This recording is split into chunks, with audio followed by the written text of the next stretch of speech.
What's up, Tampa Bay Buccaneer fans? This is former Buccaneers defensive tackle James Canada, and this is Game's Pewter Perspective. The Tampa Bay Buccaneers just selected Emeka Egbuka out of Ohio State with the 19th pick in the first round of the 2025 NFL Draft, which have led some people to ask the question, do the Buccaneers have the best wide receiver group in the NFC South? Some have even asked, do they have the best wide receiver group in the NFL? And when you start to dissect this receiver group, you start with the blueprint of consistency, and that's Mr. Mike Evans. 11 straight 1,000-yard seasons, more than anyone in NFL history to start a career. In 2024, Mike Evans had 74 catches, 1,000 yards, 11 touchdowns, and that was just in 14 games. Mike Evans is still a top 10 wide receiver. He's unstoppable in the red zone. And he is the heart of the Tampa Bay Buccaneers offense. And then the Swiss Army knife, Chris Godwin. His 2024 stats, 50 catches, 576 yards, 5 touchdowns. But we all know that was only in 7 games because of the dislocated ankle.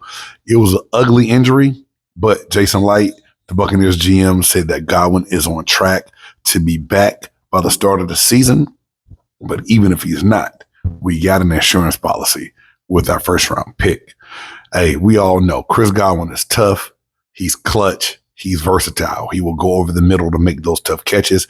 He is, he works from the slot or outside, and he is a security blanket for Baker Mayfield. And then the future star, Emeka Egbuka.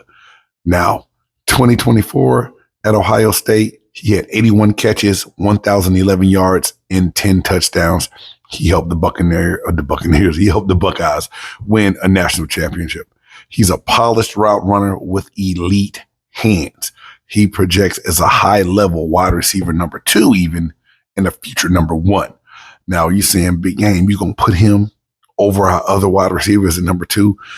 If we don't know what's going on with Chris Godwin when the season starts, I believe that Emeka is going to show that he can be wide receiver number 2 opposite of Mike Evans. Man, he adds explosiveness, youth, and insurance for long-term success at the wide receiver position. Then, last year rookie, second-year man, the underrated X factor, Jalen McMillan. In 2024, he had 37 catches, 461 yards, and 8 touchdowns in 13 games. He tied for 13th in the NFL for receiving touchdowns, and he took advantage of Godwin's absence, and he shined when he had a chance to play. He's a smooth route runner. He's tough after the catch, and he's already a trusted target of Baker Mayfield's.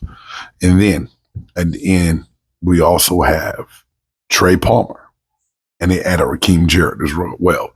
Palmer, 12 catches, 172 yards, 1 touchdown.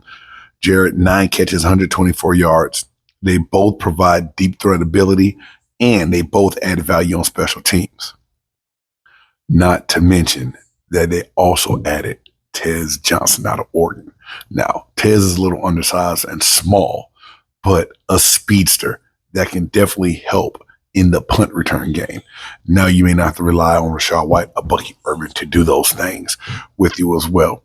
So at the end of the day, you look at the Tampa Bay Buccaneers in their wide receiver room. They're top heavy and they have depth. Evans is elite. Godwin is proven.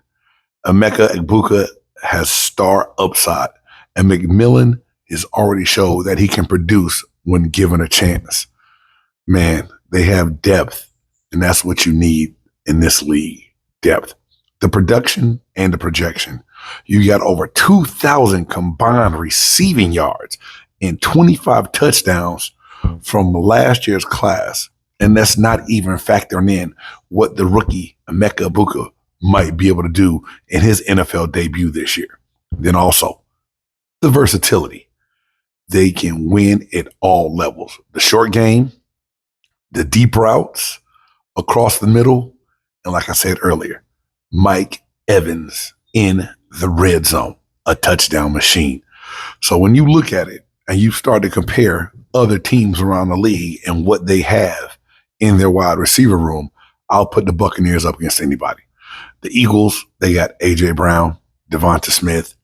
Those guys are elite. That's only two guys. The Eagles aren't as deep. The Bengals, Chase, Higgins, Boyd, if healthy. The receivers can't throw the ball to themselves. Joe Burrow's had a hard time staying on the field.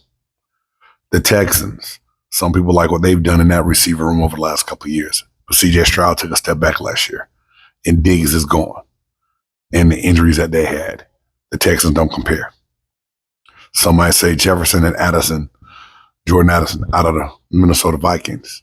It's two guys. No depth there as well. So the Buccaneers might not just have the best wide receiver in the NFL, receiver room in the NFL, excuse me. They might have the most balanced as well. The most complete group as well. Veteran stars, young talent, proven production, and future firepower. The Tampa Bay Buccaneers wide receivers is a group that will need to be reckoned with. And I think they're going to wreak a lot of havoc in the NFC South and in the NFC. Tampa Bay Buccaneers will come out and produce this year because of their wide receiver room. Hey, former Buccaneers defensive tackle James Canada, Game's Pewter Perspective. Make sure you like, subscribe, smash that bell so you know every time that I'm dropping brand new content here on Big Game Sports and Entertainment Network and on Game's Pewter Perspective. Until next time, peace.